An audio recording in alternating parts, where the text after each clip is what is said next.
नमस्कार। राजकीय महाविद्यालय नवलगढ़ के यूट्यूब चैनल पर सभी छात्रों का स्वागत है।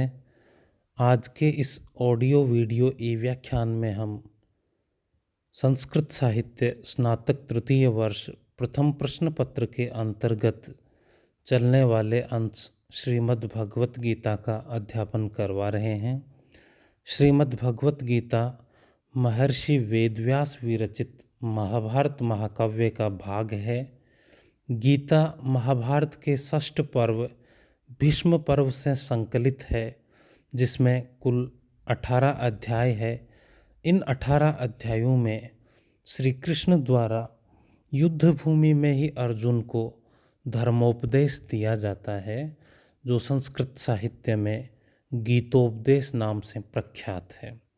गीता न केवल भारतीय संस्कृति अथवा संस्कृत साहित्य का प्रतिनिधि ग्रंथ है, अपितु संपूर्ण विश्व में एवं संपूर्ण दर्शन संप्रदाय में प्रख्याति रखने वाला ग्रंथ है।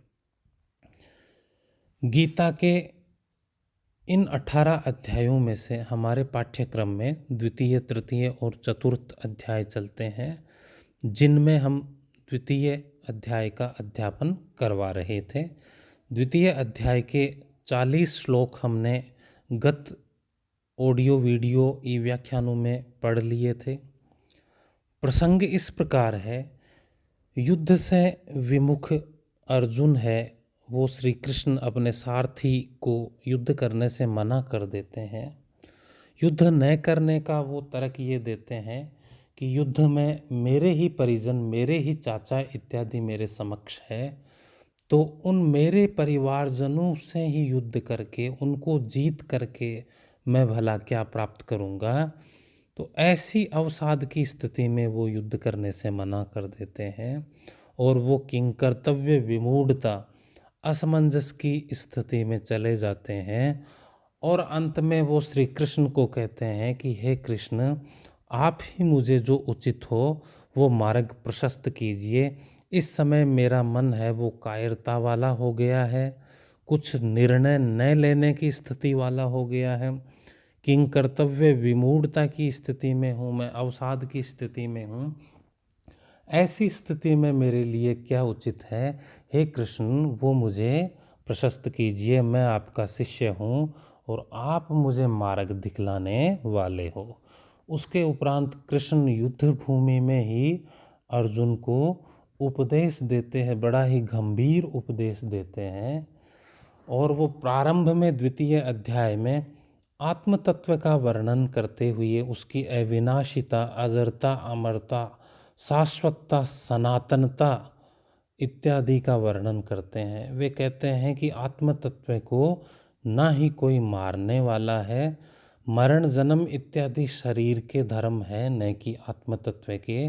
तो इसलिए हे अर्जुन, तुम्हारे मन में यदि यह भाव है कि मैं इनको मार रहा हूँ, मैं इनका भला कर रहा हूँ, तो वो मिथ्या है, क्योंकि आत्मा ना तो मरती है, ना उसको कोई मार सकता है। द्वितीय बात ये कि यदि तुम एक क्षत्रिय का जो मूल कर्तव्य है युद्ध करना, उससे विमुख होते हो, युद्ध नहीं करते हो, तो वो आने वाले समय में तुम्हारे लिए अपकीर्ति या अपयश का विषय होगा। योद्धा तुम्हारे पराक्रम के विषय में अनेक प्रश्न उठाएंगे, वो तुम्हारी अपकीर्ति का बखान करेंगे, जो कि एक क्षत्रिय के लिए मृत्यु से भी बढ़कर है। और यदि तुम युद्ध मार्ग पर बढ़ते हो तो वीरगति को प्राप्त हो जाओगे, तो तुम्हें स्वर्ग मिलेगा, और यदि जीतोगे तो धर्मपूर्वक जीता हुआ ये पृथ्वी राज्य तुम्हें प्राप्त होगा। इसलिए हे अर्जुन, किसी भी स्थिति में तुम्हारा युद्ध करना ही श्रेष्ठ है। और ऐसे युद्ध तो बड़े ही सौभाग्यशाली क्षत्रिय है उन योद्धाओं को प्राप्त होते हैं, जो स्वर्ग के खुले हुए द्वार की भांति तुम्हें संयोग से अपने आप प्राप्त हुआ है। और ऐसी स्थिति में तुम युद्ध नहीं करने की बात कर रहे हो, ये एक कुशल योद्धा, एक श्रेष्ठ क्षत्रिय और एक तुम जैसे नीतिज्ञ धर्मज्ञ के लिए श्रेष्ठ नहीं है। इसलिए हे अर्जुन, तुम निश्चय ही युद्ध करने के लिए तैयार हो जाओ और जो धर्म का मार्ग है, जो नीति का मार्ग है, जो तुम्हारा कर्तव्य मार्ग है, उस पर आगे पथ प्रेरित होकर बढ़ो। उसी क्रम में अब हम आगे के जो श्लोक है, श्लोक संख्या 41 से लेकर 45 तक के जो श्लोक है, उनका अध्यापन अब हम प्रारंभ कर रहे हैं। 40 श्लोकों का हमने अध्यापन कर लिया था। 41वां श्लोक है, व्यवसायित्मिका बुद्धि रेके है कुरुनंदन, बहुशाखा ही अनंतश्च बुद्धियो अव्यवसायिनाम। इस श्लोक में श्री कृष्ण अर्जुन को व्यवसायित्मिका बुद्धि का और अव्यवसायी सकाम पुरुषों की बुद्धि का वर्णन करते हुए कह रहे हैं। ये दो टेक्निकल शब्द आए हैं हमारे। व्यवसायिका बुद्धि, यहाँ छोटे प्रश्नों में कई बार पूछ लिया जाता है कि व्यवसायत्मिका बुद्धि क्या है, द्वितीय अध्याय के आधार पर स्पष्ट कीजिए। कृष्ण अर्जुन को कह रहे हैं व्यवसायत्मिका बुद्धि एके है कुरुनंदन है। हे कुरुनंदन, हे कौरव में श्रेष्ठ, हे कुरुपुत्र, कुरु जनपद के पुत्र, व्यवसायत्मिका बुद्धि, जो व्यवसायत्मिका बुद्धि है, एके है, ई है, वह इस लोक में एक ही होती है, उसकी शाखाएं नहीं होती, वो बंटी हुई नहीं होती। जो व्यवसायत्मिका बुद्धि जिन पुरुषों में होती है, वह वस्तुतः एक ही होती है, उसमें विभाजन, उसमें द्वंद्व, उसमें शंकाएं नहीं होती। वह निश्चय करने वाली जो बुद्धि है, जो विवेकी जनों में पाई जाने वाली बुद्धि है, वह वस्तुतः एक ही होती है। उनके मन में अनेकों संशय शाखाएं नहीं होती है। बहुशाखा ही अनंताश्च बुद्धियो अव्यवसायिनाम। बहुशाखा, बहुत सी शाखाओं वाली, अनंताश्च और अनंत, बहुत सारी हैं, बुद्धियों, जो बुद्धियां हैं, वो किनकी होती है?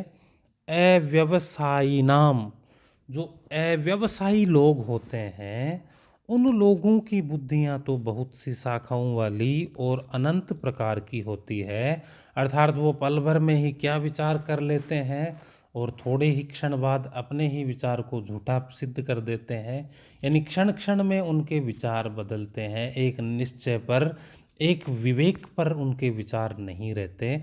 ऐसे अव्यवसायी पुरुषों की बुद्धि है, वो बहुत शाखाओं वाली और अनंत होती है। और इसके विपरीत जो व्यवसायत्मिका बुद्धि होती है, हे अर्जुन, वो तो एक ही होती है, उसमें कोई विभेद नहीं होते। तो यहाँ एक तकनीकी शब्द आया है, व्यवसायत्मिका बुद्धि। तो व्यवसायत्मिका बुद्धि का हम छोटे प्रश्नों में उत्तर लिखेंगे कि जिस पुरुष की, जिस विवेकी व्यक्ति की बुद्धि बहुत शाखाओं वाली और अनंत नहीं होती, जो निश्चित रहती है, जो एक ज्ञान पे अडिग रहती है, एक ही निर्णय करने वाली होती है, ऐसी बुद्धि को व्यवसायत्मिका बुद्धि कहा गया है गीता में। यहाँ अनुष्टुप छंद है, जिसका हमने लक्षण पूर्व वीडियो में पढ़ लिया था। आगे हम 42वें और 43वें श्लोक पर पढ़ते हैं, जो दो श्लोक समुच्चय के रूप में है। उन दोनों श्लोकों में जो स्वर्ग की महिमा का मंडन करने वाले लोग हैं, जो सकाम लोग हैं, जिनकी कामनाएं हैं और जो प्रत्येक कार्य कामनाओं से प्रेरित होकर अथवा इच्छाओं से प्रेरित होकर करते हैं, उन लोगों के स्वभाव का वर्णन उक्त दो श्लोकों में किया गया है। वाचन इस प्रकार है, याम इमाम पुष्पिताम वाचम प्रवदन्ति विपश्चितः वेद वाद रता पार्थ न अन्यदस्ति इति वादिनः कामात्मान स्वर्गपरा जन्म कर्म फलप्रदाम क्रिया विशेष बहुलाम भोगेश्वर्य गतिम प्रति। यहाँ स्वर्गपरायण जो सकामी लोग हैं, उनके स्वभाव का वर्णन है। याम इमाम पुष्पिताम वाचम प्रवदन्ति अविपश्चितः। याम इमाम, जिसको, इमाम इसको, इस प्रकार की, जिस, पुष्पिताम वाचम शोभायुक्त, फल प्रदान करने वाली, सुंदर लगने वाली, वाचम बात को, वाणी को, प्रवदंती कहते हैं। क्रियापद क्या है? प्रवदंती, कहते हैं। कर्म क्या है? वाचम, वाणी को। कैसी वाणी को? पुष्पिताम, शोभायुक्त या सुंदर लगने वाली। इमाम, इस प्रकार की। याम, जो, इस प्रकार की जो सुंदर लगने वाली शोभायुक्त वाणी है, उसको कहते हैं। कौन कहते हैं? वेदवाद रता, जो वेदों को ही अंतिम मानने वाले हैं, जो वेदों में रत है, ऐसे लोग वेदवाद रता, जो वेदों में ही प्रीति रखने वाले हैं, वेदों में ही विश्वास रखने वाले हैं। पार्थ, हे अर्जुन, न अन्यत अस्ति इति वादिन है। उस वाणी को कौन कहते हैं? वेदवाद रता, वेदों में विश्वास रखने वाले। न अन्यत अस्ति इति वादिन है, और जो यह भी मानते हैं कि वेदों के अलावा अन्य कुछ है ही नहीं, जो बात वेदों में लिख दी गई उनके अलावा कोई दूसरा विवेक ज्ञान है ही नहीं, ऐसा बोलने वाले प्रवदंती कहते हैं। किसको? वाणी को। कैसी वाणी को? पुष्पित वाणी को, शोभायुक्त वाणी को। कामात्मन है, जो कामनाओं में डूबे हुए हैं, जो सकामी लोग हैं, जिनकी आत्मा में कामना बसी हुई है, हैं? वे क्या उस वाणी के विषय में कहते हैं? किस वाणी के विषय में? पुष्पिताम, जो शोभायुक्त लगती है। इमाम, इस प्रकार की। अब वो वाणी किस प्रकार की है? स्वर्ग परा, जन्म कर्म फलप्रदाम। स्वर्ग परा, जो स्वर्ग को प्राप्त कराने वाली है। जन्म कर्म फल प्रदान, और जो जन्म और कर्म फल प्रदान करने वाली है, जिसकी वजह से बार बार जन्म लेना पड़ता है और कर्मों का फल भोगना पड़ता है। ऐसी उस क्रिया विशेष बहुलाम, बहुत सी क्रियाओं के विस्तार वाली, भोगेश्वर्य गतिम, भोग और ऐश्वर्य की प्राप्ति कराने वाली उस वाणी को, उस शोभायुक्त वाणी को वेदवाद रता, वेदों को मानने वाला। न अन्यत अस्ति इति वादिन, वेदों के अलावा अन्य कुछ नहीं है, ऐसा कहने वाले हैं। कामात्मन है, सकामी लोग। स्वर्ग परा, स्वर्ग को ही परम लक्ष्य मानने वाले लोग उस शोभायुक्त वाणी के विषय में कहते हैं। अब यहाँ कर्तृपद कौन है? लोग। कैसे लोग? वेदवादरता, ये कर्ता का विशेषण है। कर्ता यहाँ पर प्रथम पुरुष बहुवचन में है, और उसकी क्रिया क्या है? प्रवदंती, कहते हैं। कौन कहते हैं? वेदवादरता, जो वेदों में ही रत रहने वाले हैं। न अन्यत अस्ति इति वादिन, वेदों के अलावा अन्य कुछ नहीं है, ऐसा कहने वाले हैं जो। कामात्मन, जो सकामी है। स्वर्ग परा, जो स्वर्ग को ही परम मानने वाले हैं। अविपश्चित, ऐसे अविवेकी लोग। यहाँ इन अविवेकी लोगों के विशेषण क्या क्या है? वेदवादरता, न अन्यत अस्ति इति वादिन, कामात्मान है, स्वर्ग परा। ये सारे विशेषण है वो कर्तृपद के विशेषण है। कर्तृपद क्या है? अविपश्चित है। अज्ञानी अविवेकी लोग। कैसे अज्ञानी अविवेकी लोग? वेदवादरता, न अन्यत अस्ति इति वादिन, कामात्मन स्वर्ग परा, अविपश्चित प्रवदंती। वो लोग कहते हैं। किसको कहते हैं? पुष्पिताम वाचाम, शोभायुक्त वाणी को। इमाम, इस शोभायुक्त वाणी को। किस शोभायुक्त वाणी को? जो जन्म कर्म फल प्रदान, जन्म और कर्म फल प्रदान करने वाली है, क्रिया विशेष बहुलाम, जो बहुत सी क्रियाओं के विस्तार वाली है, भोगेश्वर्यम प्रति, जो भोग और ऐश्वर्य का कारण है, ऐसी उस वाणी को ही सकामी जो स्वर्गपरायण लोग हैं उसी का बखान करते रहते हैं। आगे 44वां श्लोक है, जिसमें श्री कृष्ण अर्जुन को भोग और ऐश्वर्यों से ऊपर उठकर व्यवसायत्मिका बुद्धि में स्थित होने का उपदेश देते हैं। वाचन है, भोगेश्वर्य प्रसक्ता नाम तया प्रहित चेतसाम व्यवसायत्मिका बुद्धि समाधो न विधीयते।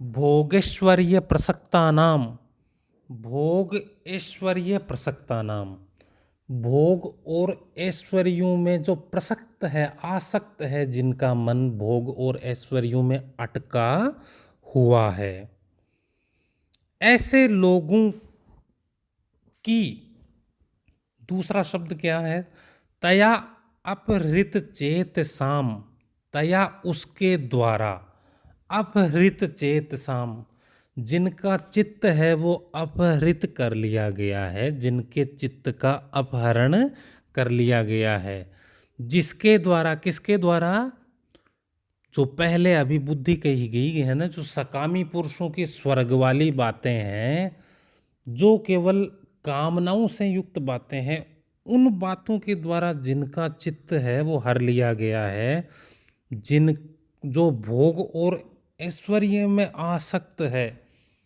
ऐसे लोगों की बुद्धि व्यवसायत्मिका समाधो न विधीयते, ऐसे लोगों की जो बुद्धि है वो समाधि में स्थित नहीं होती है। हे अर्जुन, जिन पुरुषों का चित्त भोग और ऐश्वर्यों में आसक्त है तथा जिनका चित्त पहले 2 श्लोकों में जो बताया गया, अर्थात स्वर्ग इत्यादि सकाम कामों में और वेदों में जो फल वर्णित है, उन इच्छाओं में जिनका चित्त उलझा हुआ है, उनकी बुद्धि है अर्जुन कभी भी समाधि में स्थिर नहीं हो सकती। आगे 45वां श्लोक है, त्रैगुण्य विषया वेदा निस्त्रैगुण्यो भवार्जुने निरद्वंदो नित्य सत्वस्तो निरयोक्षेम आत्मवान। यहाँ श्री कृष्ण अर्जुन को इन तीनों गुणों से ऊपर उठकर और जो वेदों में वर्णित सकाम बातें हैं उनसे ऊपर उठकर आत्मस्थित होने का उपदेश दिया है। त्रैगुण्य विषया वेदा, श्री कृष्ण कह रहे हैं वेदा, जो वेद है जिनको अभी बताया गया था वो कैसे है, त्रैगुण्य विषया, त्रिगुण विषय वाले हैं, सत्व रजस तमस जो 3 गुण है उनसे संबंधित है। जो चारों वेद है और उन वेदों में वर्णित जो भी कर्मकांड है वो क्या है, 3 गुणों का विषय है। निस्त्रैगुण्यो भवार्जुन, हे अर्जुन तुम है तीनों गुणों से ऊपर उठो। निस्त्रैगुण्य, जो 3 गुण है उनसे ऊपर उठो, उन 3 गुणों वाला मत बनो। निर्द्वंदो, तुम द्वंद्व रहित हो जाओ, सुख दुख जो भी है, राग द्वेष सुख दुख शीत उष्ण जो भी सांसारिक जो द्वंद्व है उन सब द्वंद्वों से ऊपर उठो। नित्य सत्वस्तो, नित्य ही सत्व जो सत्य है जिसकी सत्ता है उसमें स्थित रहो। निरयोग क्षेम, और योग क्षेम की कामना से भी तुम ऊपर उठो। आत्मवान, और अपनी आत्मा को जानने वाले अथवा अपनी आत्मा में स्थित रहने वाले संयमी बनो हे अर्जुन। क्योंकि तीनों वेद है वो त्रैगुण्य विषया, तीनों गुणों से संबंधित है। तो तुम हे अर्जुन निस्त्रैगुण्य बनो, अर्थात इन तीनों गुणों से ऊपर उठो और आप जो द्वंद्व रहित बनो, सत्व गुण में स्थित हो अथवा जो सत्य की सत्ता है उसमें अवस्थित हो। योग और क्षेम से भी आप उसकी कामना से भी ऊपर उठो और आत्मवान अपनी आत्मा में अवस्थित हो। तो इस प्रकार अर्जुन को इन 5 श्लोकों में श्री कृष्ण द्वारा जो उपदेश दिया गया है वो महत्वपूर्ण है। व्याख्या एवं प्रश्नों के दृष्टिकोण से हम इन 5 श्लोकों का अध्यापन और सुदृढ़ीकरण करेंगे। आगे के असाइनमेंट में और पीडीएफ में इनसे संबंधित कार्य दिया जाएगा, उसको छात्र ध्यानपूर्वक करें। धन्यवाद।